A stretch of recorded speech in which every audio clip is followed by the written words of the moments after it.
Tes tes. Halo Sobat Edi Podcast, selamat datang di salah satu acara sharing santuy yang akan kutemenin di sini selama beberapa menit ke depan. Nah guys, ada nih peribahasa yang aku yakin banget Sobat Edi Podcast udah sering dengar. Tak kenal maka tak sayang. Jadi, oleh karena itu, izinkan aku untuk kenalin diri aku. Halo, kenalin, aku Apri Dwi Rahmadi atau kalian bisa panggil aku Apri.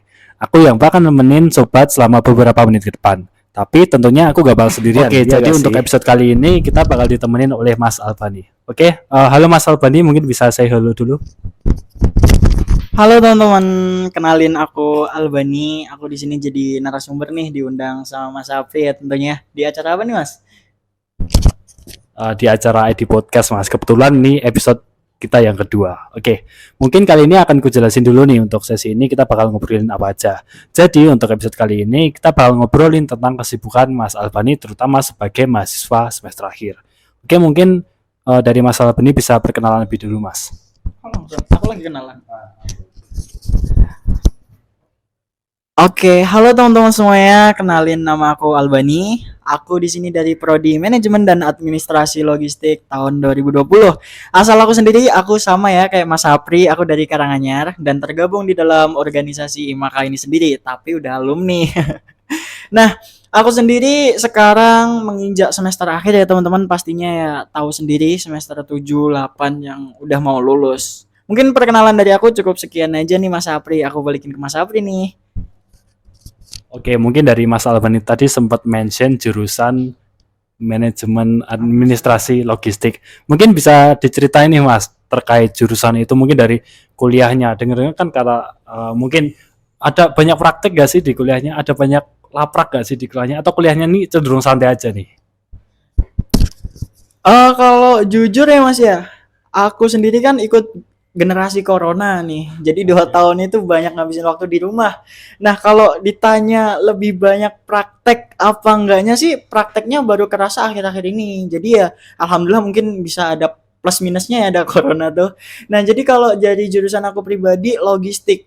Mungkin kalau yang terbayang di benak teman-teman tuh logistik tuh lebih ke kayak istilahnya ekspedisi segala macam kan, tapi logistik tuh nggak sesimpel itu Mas. Kayak kalau Mas Apri tahu ibaratnya ekspor impor, Mas Apri tahu ibaratnya juga kayak ngirim barang ke luar negeri atau mendatangkan barang dari luar negeri kayak gitu, itu tuh masuk ke logistik Mas. Tidak hanya itu Mas, misal ada bencana tanah longsor, kebanjiran, nah itu yang ngurus kayak istilahnya makanannya, pengungsiannya dan segala macamnya itu juga jurusan logistik. Jadi jurusan logistik itu sebenarnya dalamnya luas.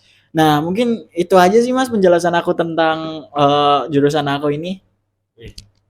Oke, keren banget ya ternyata. Ini jujur aku baru pertama kali dengerin ada orang jelasin terkait jurusan ini. Soalnya jujur ya Mas, aku tuh dengerin jurusan ini tuh mikirnya cuman kayak bener tadi apa ekspedisi, orang ngirim barang atau mungkin mentok-mentok sih pertukaran atau distribusi barang di dalam entah gedung, pabrik atau semacamnya. Mungkin orang-orang mikirnya kurang lebih sama dari aku. Mungkin dari Mas Albini sempat ada pengalaman nggak kayak orang-orang salah mengira jurusan manajemen administrasi logistik tuh malah kayak gini ya, atau mereka mengiranya ternyata ini jurusan kayak gini ternyata kayak gini, tuh pernah nggak ada orang salah paham terkait itu? Wah, jujur banyak Mas, termasuk saya sendiri. Saya sendiri pun ngira kayak jurusan logistik tuh ini jurusan apa ya awalnya kayak wah ini nanti kedepannya aku jadi kurir nih gitu. Aku mikirnya jadi kurir nih gitu. Tapi ternyata ketika masuk ke dalam situ tuh benar-benar seluas itu dan emang kebetulan aku lihat pencanangan dari pemerintah tuh juga apa yang dibutuhin dari sektor logistik tuh benar-benar hampir 70% ya. Karena sektor logistik itu sendiri bisa masuk ke berbagai bidang, Mas. Jadi kalau Mas lihat tuh ya ternyata tuh logistik dan itu baru aku sadar ya, Mas, dan banyak banget yang orang-orang tuh salah sangka kayak ternyata tuh logistik tuh benar-benar hampir dipakai di seluruh bagian, Mas. Kayak bisa di gudang, bisa diekspor impor, bisa diekspedisi, bisa di QC, bahkan kayak pengetesan quality control, bahkan terkait kayak dana bantuan dan program mitigasi atau evakuasi pun juga memerlukan logistik gitu loh Mas. Jadi terlalu banyak plot twist di dalam jurusan ini yang kita temukan ketika kita udah masuk ke dalamnya sih Mas. Mantap sih.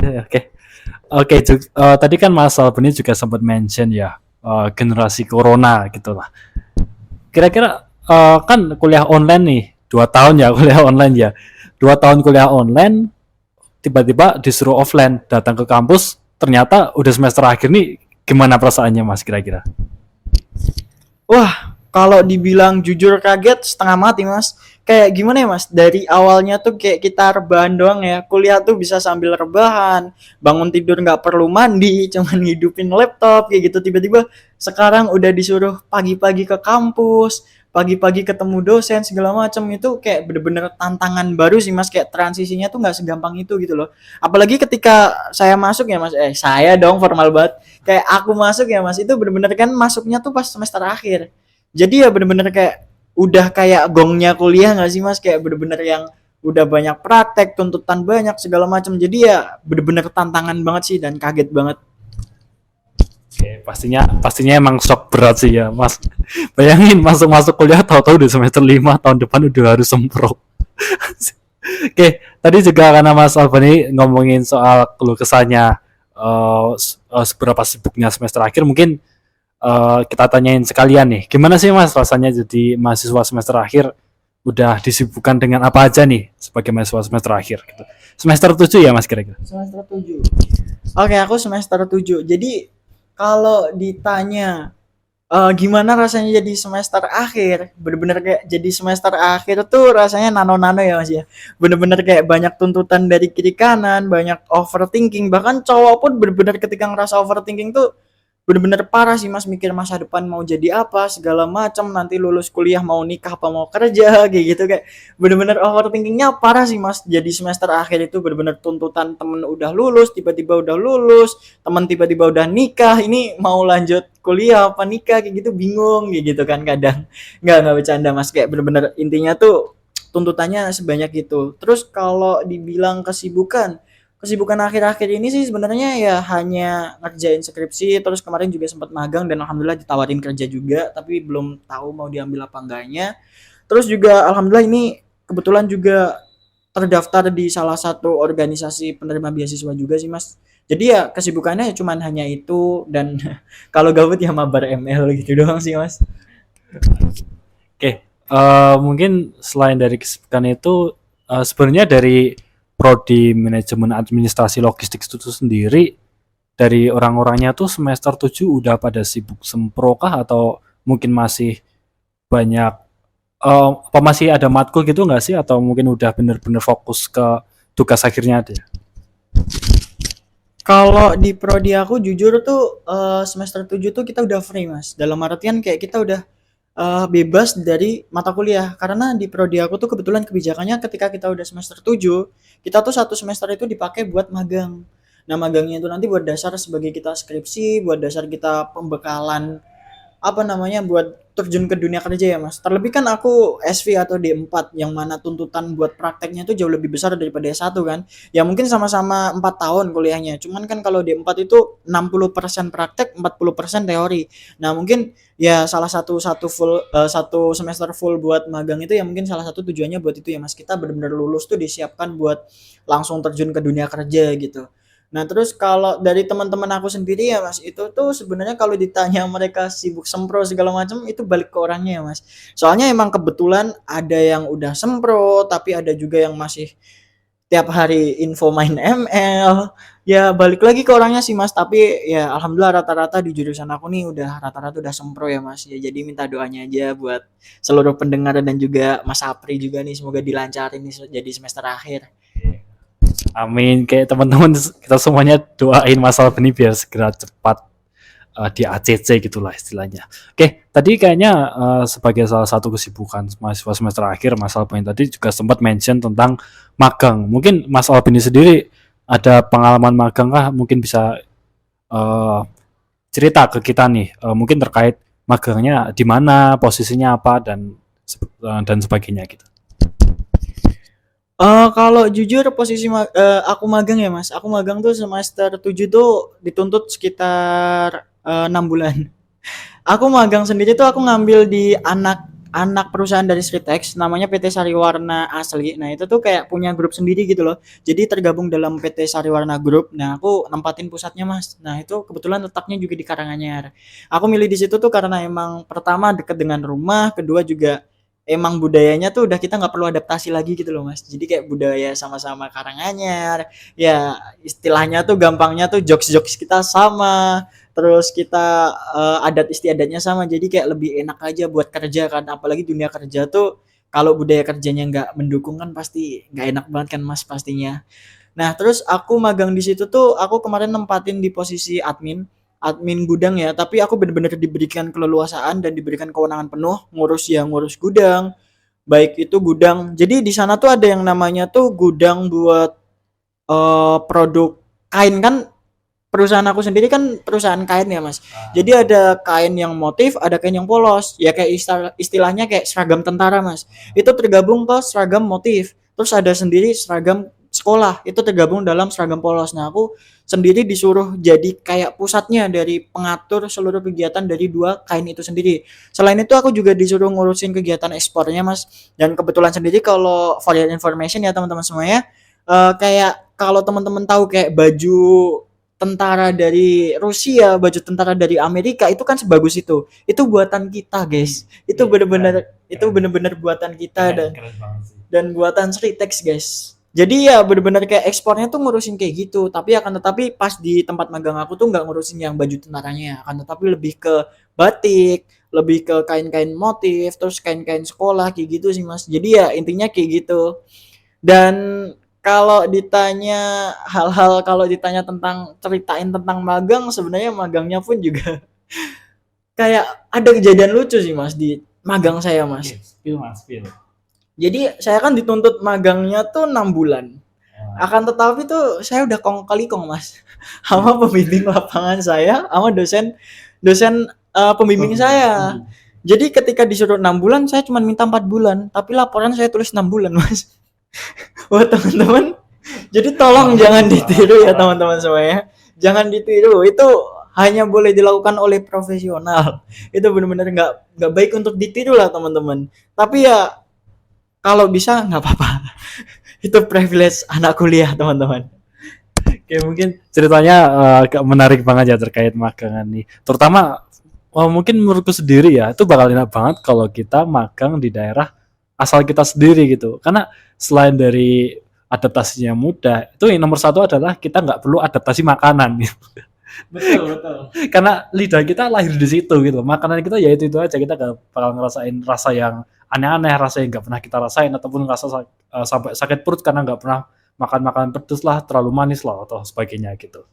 Oke, mungkin dari privilege yang didapat sebagai pemagang tadi lumayan keren ya Mas, apalagi bisa magang di perusahaan anak perusahaan Sritek itu kan mungkin keren banget ya, yang kayak diceritain Mas Albani tadi terkait bahwa produknya itu udah benar-benar sampai ke luar negeri seperti itu. Oke, mungkin dari terkait magang ini tuh dari Mas Albani ikut magangnya, ikut kegiatan apa sih atau mungkin mandiri? Soalnya kan kalau sekarang mungkin dari teman-teman sering dengar yang namanya MBKM atau apalah. Mungkin dari Mas Albani bisa cerita dari terkait magang ini sebenarnya bagian dari kegiatan apa, terus juga kok bisa milih instansi itu sih? Kenapa? Apa ada daya tarik tersendiri dari instansi tersebut? Kalau magang sendiri jujur aku ikut magang mandiri Mas, dalam artian kayak aku emang bener-bener kayak inisiatif sendiri buat ikut magang di situ. Karena kalau MBKM sendiri apalagi orientasiku kan adalah buat bahan dasar buat TA ya Mas. Kalau magangku nanti ikut MBKM kalau nggak sejalan sama jurusanku kan nanti repot juga. Kita udah lama magangnya, akan tapi kalau buat bahan dasar TA nggak bisa kan juga kayak kurang gitu kan. Jadi ya makanya magang mandiri. Terus aku milih perusahaan itu sendiri karena ya perusahaan itu sendiri udah kredibilitasnya tuh udah terpercaya gitu loh, bahkan sampai kayak ibarat militer luar negeri yang top 3 lah ibaratnya itu bisa ngambil bahan-bahan buat apa namanya seragam mereka tuh mempercayakan ke perusahaan itu kan berarti kredibilitasnya tuh udah nggak perlu dipertanyakan lagi ya Mas ya. Jadi ya mungkin aku milih di situ karena selain buat nambah insight baru ke aku, nambah privilege terkait improvement diri aku sendiri itu juga aku pengen lebih ini sih Mas, pengen lebih explore tentang sesuatu yang mungkin di luar zona nyaman aku. Mungkin ketika aku kemarin ditawarin magang tuh emang bener-bener yang lurus banget ya Mas dari jurusan aku yang kayak di ekspor terus di pelabuhan kayak gitu-gitu kan itu kayak aku ngerasanya tuh kayak tantangannya tuh ya hanya sebatas kayak apa yang udah aku pelajarin. Tapi beda ketika kita ada nyerempet jurusan kita akan tetapi beda di luar bidang kita kayak bidang tekstil kayak gitu kan. Berarti kan insight dari pengalaman aku, pengetahuan aku tuh jauh lebih luas gitu dan mungkin suatu saat bisa menjadi bahan cerita atau bahan pengalaman yang mungkin berguna ya Mas buat kedepannya di hidup aku nantinya pastinya. Keren sih. Sama itu tadi Mas, dapat info magang ini dari siapa? Apa Emang cari sendiri atau mungkin ada kenalan dari siapa atau mungkin malah dapat rekomendasi dari dosen gitu? Jujur awalnya waktu itu sih nyoba-nyoba sih Mas. Dalam artian kayak udah kayak wah pokoknya target harus Karanganyar nih magang. Terus aku nyoba apply di situ dan alhamdulillah tuh keterima Mas. Padahal apply-nya tuh bener-bener kayak maksa. Dalam artian tuh kayak aku minggu depan udah magang. Tapi Hamin 4 tuh aku apply. Bu, minggu depan kalau saya keterima saya langsung mulai ya, Bu. Dan kebetulan alhamdulillahnya tuh langsung keterima Mas, langsung keterima dan alhamdulillah malah ditawarin kerja di situ bener-bener kayak dikasih space buat kerja di situ kemarin langsung di ini apa dihubungin langsung sama pemimpinnya ya mungkin kalau emang itu nanti jalanku di situ ya mungkin aku bakal balik ke situ gitu sih Mas jadi ya intinya awalnya coba-coba lama-lama ketagihan gitu sih.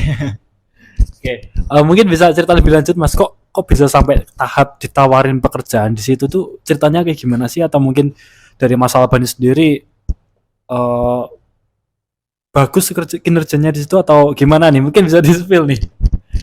Wah, kalau kerjaku bagus apa enggaknya sih bisa dilihat dari ketika aku ini ya Mas ngelobi ya. Ngelobi 6 bulan jadi 4 bulan aku nggak tahu dari situ.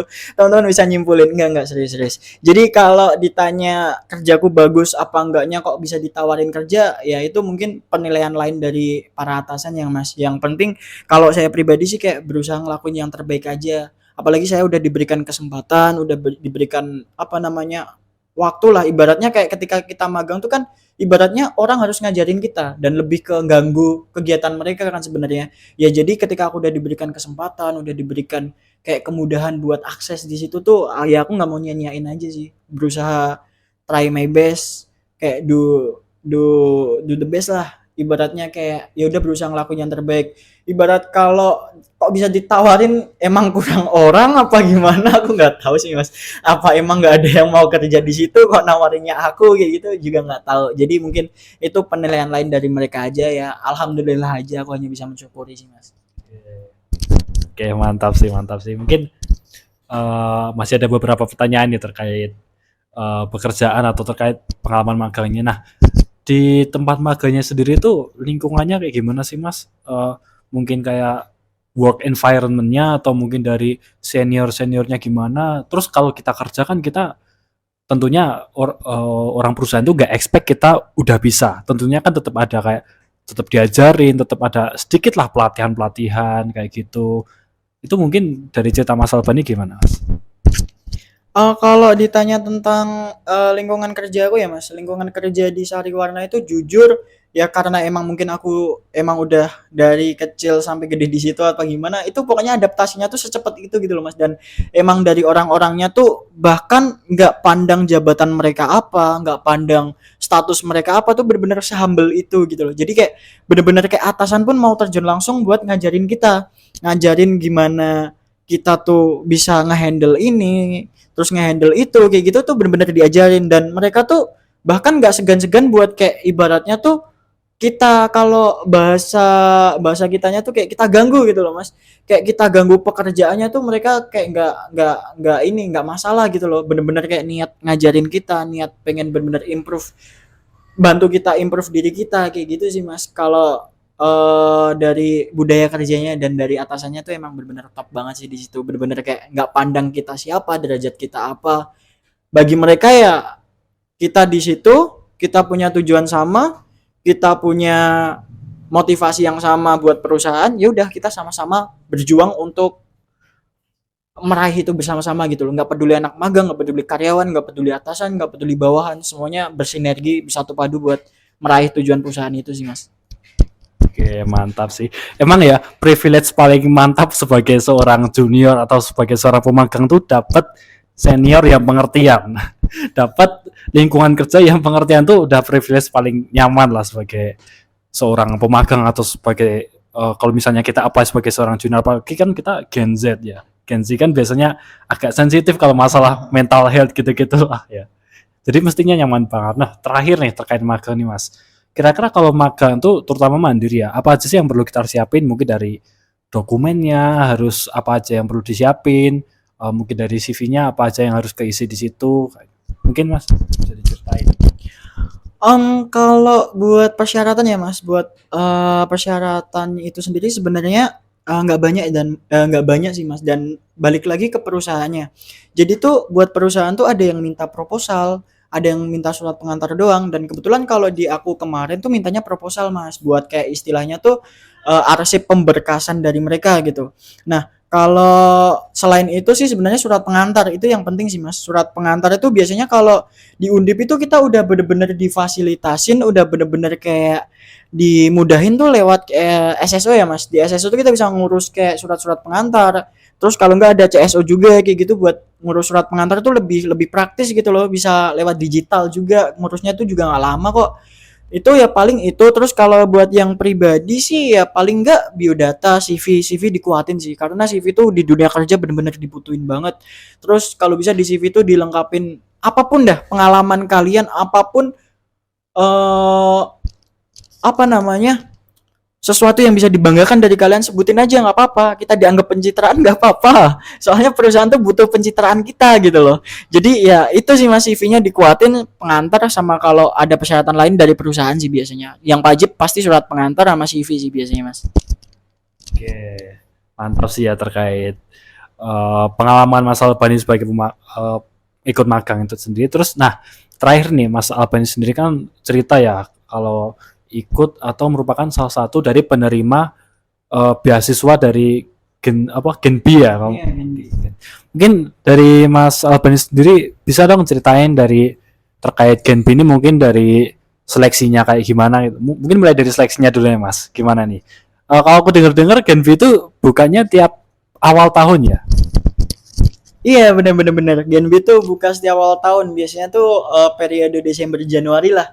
Di kayak gitu nanti tunggu aja infonya, pasti kalau anak Undip tuh pasti ketika ngakses SSO bakal muncul lamanya gitu loh. Bank Indonesia buka pendaftaran buat pencari beasiswa kayak gitu. Terus Mas, kalau ditanya pengalaman saya lagi dong. Aku keterima beasiswa itu sendiri sih lucu sih Mas. Bener-bener selucu itu kayak gitu. Dan selucu itu dan sedramatis itu gitu loh Mas. Jadi aku ceritain mulai dari aku daftar ya Mas. Aku daftar tuh bener-bener, bayangin Mas. Bayangin ibarat kata nanti malam tuh jam 11 tuh tutup pendaftaran buat Gen B ini sendiri kan, buat beasiswa Bank Indonesia ini sendiri. Aku tuh siangnya tuh masih makrab sama Imaka juga, pulangnya sore. Aku tahu info beasiswa itu dibuka tuh juga dari teman-teman Imaka kan. Kamu nggak daftar tuh, mumpung apa namanya ada kesempatan, coba daftar dong gitu. Emang buka, aku kayak gitu. Emang buka. Terus habis itu aku cek, oh iya, tapi tutupnya ntar malam. Ya udah, kebetulan kan acara makrabnya itu waktu itu sampai sore sekitar jam 5. Habis itu nyampe rumah tuh benar-benar istirahat dulu sampai jam 8. Bayangin Mas, jam 11 malam tutup pendaftaran, jam 8 belum ngapa-ngapain. Ini apa yang mau diharapkan dari generasi ini gitu. Nah, terus habis itu aku coba push. Wah, mungkin ini siapa tahu jadi rezeki aku. Kayak gitu kan. Aku coba Mas, bener-bener persyaratannya tuh banyak, mulai dari CV, mulai dari biodata segala macem, ngisi form, materai segala macem kayak gitu. Terus aku coba ngisi kayak gitu, ada motivation letter juga kayak gitu kan. Itu aku coba ngisi kayak gitu, dan alhamdulillahnya tuh kelar gitu loh, sebelum sampai jam 11 tuh kelar itu, dan alhamdulillah tuh udah upload semua gitu. Ternyata ada satu Mas yang ketinggalan. Jadi ketika kita nggak punya SKTM nih Mas, mohon maaf, kayak ketika kita nggak punya SKTM tuh harus bikin surat keterangan kita tidak memiliki SKTM atau kita tidak penerima SKTM. Nah, terus waktu itu tuh bener-bener posisi udah jam setengah 11, tinggal setengah jam lagi tutup. Kayak ketika aku nggak ngelampirin ini, kayak ngapain aku selama 3 jam tadi ya, buat apa gitu loh, capek-capek. Terus habis itu aku berusaha kan, aku nyari tempat fotokopian buat ngeprint surat keterangan itu, dan alhamdulillah semuanya tutup. Terus habis itu posisi jam 11 kurang 15 itu benar-benar udah hopeless mas, kayak benar-benar kayak bayangin kayak tinggal satu surat sepele itu doang gitu loh, itu udah hopeless, udah kayak di film-film gitu loh mas, kayak tangan di kepala, kepala nunduk, kaki tuh dijajarin gitu, kayak udah udah mental hard banget gitu loh, kayak benar-benar udah capek. Terus habis itu kayak benar-benar muncul ide gitu, gimana kalau tulis tangan. Jadi aku ngambil kertas HVS, aku tulis tangan mas. Di situ aku tulis tangan. Di situ aku nulis tangan, saya menyatakan saya yang bernama ini tidak memiliki surat SKTM dan kebetulan nggak punya materai lagi. Materai yang tadi saya copot, saya tanda tanganin lagi di situ. Kebetulan saya scan dan alhamdulillah lolos. Ini nggak tahu karena efek kasihan karena tulis tangan itu tadi apa emang gimana nggak tahu, terus tiba-tiba pengumuman lolos sih mas. Ya itu mungkin kayak dramatisir ya, kayak terlalu mendramatisir proses pendaftaran itu ya mas. Itu mungkin buat pengalaman aja, jangan ditiru teman-teman semuanya, karena itu potensi lolosnya kecil karena emang nggak efek kasihan ya, efek melas aja sih. Oke, mantap nih. Mungkin aku tahun depan mau nyoba tulis tangan juga lah, siapa tahu juga gak terima. Tapi ada nggak sih mas syarat-syarat yang agak berat kayak harus punya TOEFL gitu? Sebenarnya tuh kalau di Genbi ya mas, Bank Indonesia sendiri gitu loh, itu tuh terbagi mas, jadi terbagi menjadi beberapa kategori gitu loh. Ada yang unggulan, nah yang unggulan ini emang pakai TOEFL, dan itu emang nominalnya juga beda lagi mas, kayak persyaratannya itu juga beda. Itu pun wawancaranya juga pakai bahasa Inggris, itu wawancaranya pakai bahasa Inggris. Terus kalau syarat yang ada yang reguler itu sendiri nggak ada yang kayak gitu, nggak ada harus TOEFL gitu, nggak. Tapi ya emang bener-bener CV sama nilai itu nentuin mas. Kemarin aku lihat ya mas, buat teman-teman semuanya juga, bukan buat mau ngedownin teman-teman buat yang mau daftar apa gimana. Terakhir aku lihat IPK terendah yang keterima Genbi itu 3,88. IPK terendah yang keterima itu 3,88 kalau aku lihat kemarin. Paling rendah 3,88 mas. Terus juga itu nilai pengaruh banget sih mas. Yang pertama nilai, terus kemudian CV. CV itu kalau emang benar-benar kayak punya pengalaman atau punya sertifikat yang banyak gitu lah ibaratnya gitu, mungkin punya peluang juga sih mas. Terus juga kalau syarat lain tuh ada motivation letter. Motivation letter itu kayak istilahnya tuh kita kayak tips and trick juga ya buat teman-teman ketika disuruh buat motivation letter tuh, jangan kalian tuh terlalu banyak muji diri kalian tuh, enggak. Yang pertama tuh yang dibutuhin tuh pertama dapat informasi itu dari siapa, informasi beasiswa itu dari siapa. Yang kedua tuh motivasi kalian tuh daftar beasiswa itu apa. Nah di sini nih triknya, di sini agak melasin aja, kayak misalnya adik saya 3 bapak saya 2, enggak maksudnya bercanda, kayak adik saya 3 terus bapak saya mencari duit sendiri, kayak gitu-gitu, kayak pasti tuh bener-bener kayak jadi poin plus banget sih buat kayak instansi-instansi penerima beasiswa kayak gitu. Terus yang ketiga tuh yang di motivation letter itu harus nyantumin kayak apa sih poin plus dari kalian, poin plus dari kalian tuh apa, kelebihan kelemahan kalian tuh apa, kayak inilah SWOT kalian. SWOT kalian tuh kalian sebutin di situ. Terus yang terakhir tuh kayak benar-benar harapan kalian ketika diterima Genbi tuh nanti apa. Jadi kalau di situ tuh kalian tulisin yang baik-baik lah. Harapannya nggak usah terlalu banyak menjanjikan kalau kata aku, saran aku ya, tips dari aku. Tapi kalau bisa kalian bener-bener kayak harapan kalian tuh bener-bener bisa membuat mereka tuh tertarik. Ibaratnya kayak harapan aku ke depannya tuh ya bener-bener bisa diberikan kekuatan buat aktif di sana, diberikan kayak motivasi lebih segala macam. Terus juga bisa membagi waktu aku untuk memanfaatkan kesempatan yang udah diberikan ini sebaik-baiknya untuk mendedikasikan diri aku di sana. Kayak gitu-gitu sih Mas. Paling cuman tips and triknya sama persyaratan yang dibutuhin buat gabung di Genbi sih Mas. Oke, berat ya kalau kalau IPK 3,8 jadi minimal saya sih. Waduh. Mungkin mundur lah. Tapi jangan gitu ya teman-teman. Harus tetap optimis. Kan yang namanya strength atau kekuatan kita kan nggak cuma dinilai ya. Cuman ya misal nih kalau teman-teman pernah jadi finalis PIMNAS, ya kali kayak gitu nggak jadi nilai plus kan, ya tapi tetap ya saran dari aku Sandi Mas Bani juga tetap ya IPK mungkin bisa dijaga lah ya, terutama buat teman-teman yang masih semester awal tuh. Semester awal kan mungkin harusnya dapat nilai nggak sesulit semester akhir ya, jadi mungkin bisa lah ya maksimalin di situ nilainya biar ya tinggi-tinggi dulu ya, jangan sering-sering bolos, laprak dikumpulin dan lain-lain mungkin ya. Oke, mungkin satu lagi Mas terkait dari Genbi, dari benefit-benefitnya atau mungkin kan beberapa tuh dari yayasan yang ngasih beasiswa tuh kadang ada kegiatan nih, entah pelatihan kepemimpinan, biasanya kepemimpinan ya, atau mungkin bootcamp atau pelatihan apa. Nah, dari Genbi sendiri apa sih benefit-benefitnya? Terus juga kalau misalnya ada benefit berupa kegiatan tuh kegiatannya ngapain aja sih?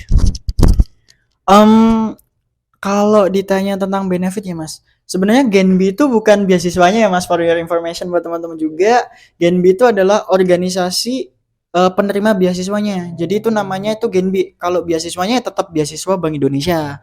Nah, jadi beasiswa Bank Indonesia nama buat ininya apa namanya beasiswanya. Akan tetapi kalau Genbi itu adalah organisasi yang mewadahi para penerima beasiswa itu sendiri. Nah, balik lagi nih, seperti yang udah aku mention tadi, Genbi. Kita tuh jadi ketika kita udah lolos dari beasiswa Bank Indonesia itu sendiri, itu nanti kita akan masuk ke wadah yang namanya Genbi. Nah, di Genbi itu kita dibina. Genbi itu ibarat kata tuh kayak organisasi jalan, Mas. Dalam artian bener-bener kayak Genbi itu benar-benar organisasi mematikan, iya, organisasi buat improve diri kita juga iya. Jadi gini Mas, ketika kita di Genbi tergabung dalam Genbi atau penerima beasiswa itu sendiri, itu nanti kita tuh ikut di dalam organisasi. Di situ tuh juga bakal ada divisi-divisi Mas. Kayak IMAKA juga ada divisi sosling, sosial lingkungan, humas segala macam kayak gitu juga. Nah, di situ tuh kita yang ngeri itu di sini Mas, yang ngerinya tuh di sini. Kita tuh bakal dinilai keaktifannya oleh divisi yang namanya QC atau quality control. Nah, jadi ngerinya lagi ketika kita dinilai tidak aktif, kita akan muncul SP. SP. Nah, itu nanti buat peringatan buat kita dan itu nanti dampaknya duit kita nggak akan cair. Jadi tuh buat pencairan Genbi ya buat teman-teman semuanya itu tuh sekitar 12 juta itu terbagi dalam dua golongan. Itu nanti periode per semester tuh terbit 6 juta 6 juta. Nah, ketika kalian dirasa selama satu periode penerimaan itu kalian gak aktif, periode kedua bisa kalian dicabut loh, bisa saja kalian dicabut gitu loh. Jadi kayak benar-benar kalian bisa nerimanya tuh cuma 6 juta doang dari kesempatan kalian 12 juta kayak gitu tuh cuma 6 juta doang gitu loh. Terus juga apa namanya Mas, kalau benefit benar-benar sebanyak itu karena ketika kita tergabung dalam situ tuh pasti terikat namanya kegiatan Bank Indonesia ya Mas. Itu benar-benar kayak kita diajarin gimana sih pengenalan QRIS kayak gitu-gitu dan emang udah di zamannya digitalisasi kayak gini kan perlu banget ya Mas. Terus pasti banyak kegiatan-kegiatan yang diwadahi dan juga didanai sama mereka. Yang penting itu sih didanai. Enaknya tergabung dalam Genbi itu banyak kegiatan yang didanai sama mereka. Akan tetapi ya pengeluarannya juga banyak gitu.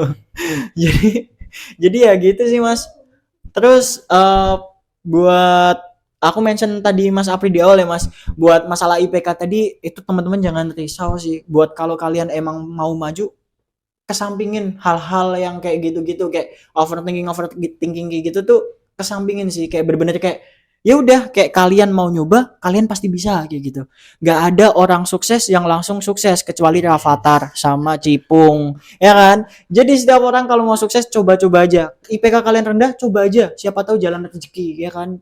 Rezeki itu nggak pernah tertukar karena rezeki udah tertakar anjay. Nah, jadi kayak gitu teman-teman buat langsung coba-coba aja. Oh ya Mas, ada pengalaman satu lagi nih Mas. Terkait Genbi ya Mas, kalau aku boleh cerita tuh ketika wawancara Mas.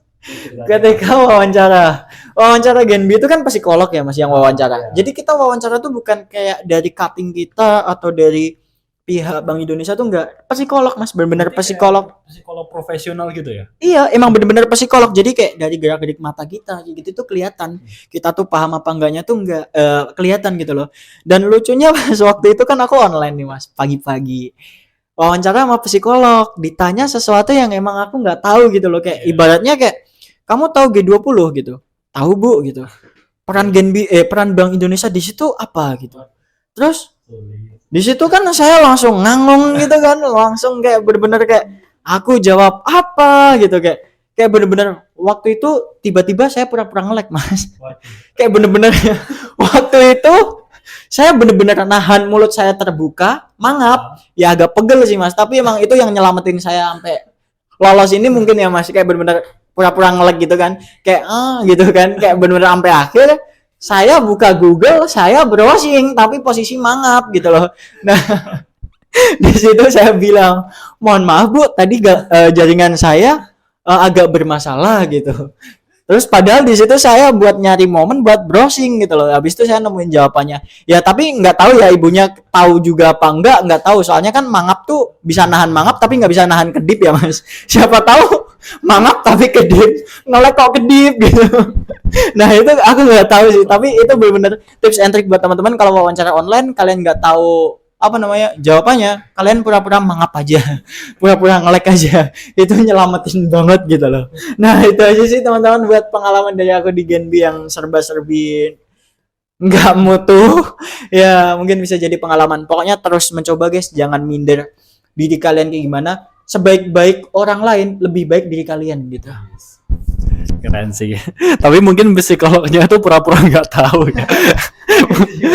Mungkin kayak lihat loh, kok bola matanya kok ada tab Google. Kayaknya dia juga pura-pura ngelek. Oh ya mas, saya juga ngelek tadi. Plot twist sih, plot twist. Oke. Jadi ternyata sebagai Mas Alban ini semester akhir tuh sibuk banget ya udah ngurusin tugas akhir lah, skripsi, ngurusin masih ikut makan lah, dan ternyata sebagai penerima beasiswa itu juga masih ikutan organisasi Gen B itu sendiri. Gimana Mas semester akhir udah mancing belum? Karena banyak tuh semester akhir tuh Mas, semester akhir tuh trennya pada mancing lah itulah semester 5, semester 7 tuh apa katanya skripsi ya, apa strike tanpa wah itulah kerennya saya. Gimana dari sempat ikut-ikutan tren kayak gitu nggak kemarin? Wah, bisa dibilang saya pencetusnya kali ya mas ya.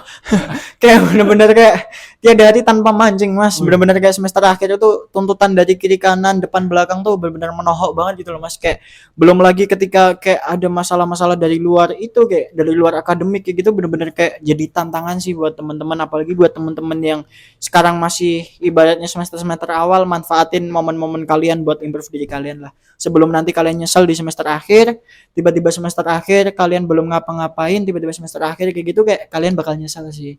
Jadi ya manfaatin momen kalian sebaik-baiknya, bukan manfaatin buat mancing ya teman-teman. Itu khusus buat kita yang semester akhir aja gitu loh. Jadi kayak benar-benar kayak ya kuat-kuatin mental aja sih, doain aja ya mas, gak gantung. Gak gantung diri gitu. Lagi tren juga sih, nggak tahu mau join nggak, tapi doain nggak join sih mas. Soalnya trennya itu juga lagi gantung diri gitu kan, jadi takut kan, jadi ngeri gitu. Tapi ya yang pasti kayak bener-bener kalau kalian semester akhir, kalian siapin mental kalian, siapin juga kayak waktu kalian juga lah. Kayak pasti tuh tuntutan tuh pasti bakal banyak, pasti tuh apa namanya, rasa dimana kalian tuh insecure sama teman kalian tuh bakal muncul banget, rasa dimana kalian tuh bakal kayak pengen jadi dia, pengen jadi si A, si B, si C, itu pasti bakal muncul. Nah, sebelum kalian masuk ke momen itu, kalian persiapin diri kalian. Kalian harus percaya sama diri kalian. Kalian jauh lebih baik dari si A, si B, si C. Justru kalian, ketika kalian percaya sama diri kalian, kalian bisa lebih dari si A, si B, si C. Gitu sih, Mas.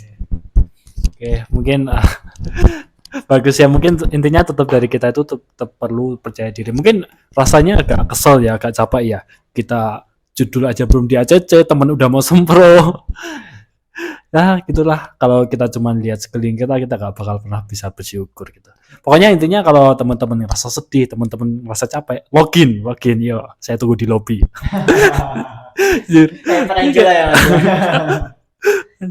Oke, mungkin dari sobat ID Podcast, mungkin ini udah beberapa menit ya saya menemani teman-teman dalam podcast kali ini. Mungkin segitu aja dari episode kali ini. Mungkin dari Mas Alban nih ada 1-2 kata yang ingin disampaikan. Kalau dari aku sih tetap semangat ya teman-teman. Aku cuma mau motivasi buat teman-teman semuanya, karena di sini kita punya tujuan yang sama, punya motivasi yang sama. Kita sama-sama sebagai mahasiswa. Entah kalian mahasiswa dari manapun, tapi kan emang di sini emang apa namanya, naungannya Undip. Kita sama-sama dalam satu almet. Jangan peduliin dari mana asal kalian, latar belakang kalian apa, tapi di sini kita dipersatukan oleh satu almet, yaitu almet Undip. Jadi ya udah, jangan putus semangat gitu loh. Jadi kayak kalian punya motivasi yang sama, jadi ketika mereka mampu kenapa kita enggak gitu loh. Jadi kalian jangan ngerasa putus asa, justru kalian jadiin orang lain tuh sebagai motivasi kalian buat sama-sama ngelakuin yang terbaik. Karena kalian tuh bukan saingan, tapi kalian sama-sama orang yang berjuang untuk mencapai puncak yang sama gitu sih Mas. Oke, mantap sih. Harus catat ya, ini harus dicatat nih. Udah dicatat, harus di stabilo nih. Ini ilmu loh, ini full daging ini omongannya nih. Oke, mungkin ya sayang banget ya kita udah sampai di penghujung acara. Mungkin terima kasih buat sobat di podcast sudah mau mendengarkan kita dari awal sampai akhir. Nah, mungkin saya Abdi Dwi Ramadi selaku pembawa acara dari ID Podcast pada kesempatan kali ini izin pamit undur diri. Terima kasih atas perhatiannya. See you next podcast.